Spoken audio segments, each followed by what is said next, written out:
fitted on semi-auto polariscope. It can be used to measure glass stress. Now we put a sample here. And it's equipped with a USB camera to capture images. And it's equipped with two testing methods.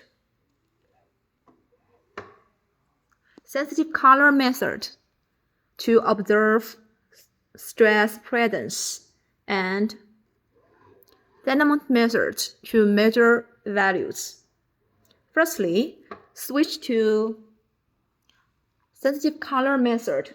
We can observe on the software this blue area has obvious stress, and also this orange area has stress.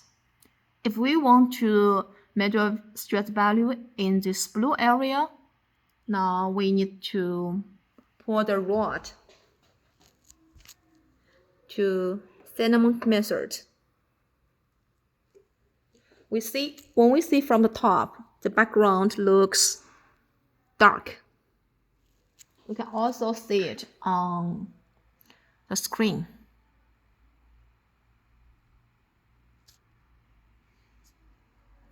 We can see the image luminance here. Next, we need to rotate the analyzer to make this value, luminance value, to the smallest. Let's start rotating the analyzer in the direction to make the image luminance value grow smaller.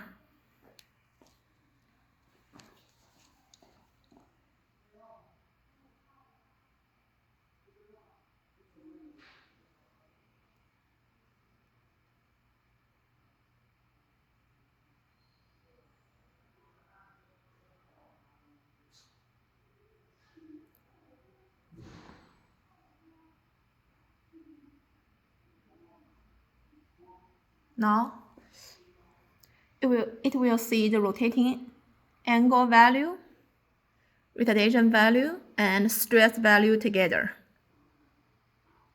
And we can also print the test result here.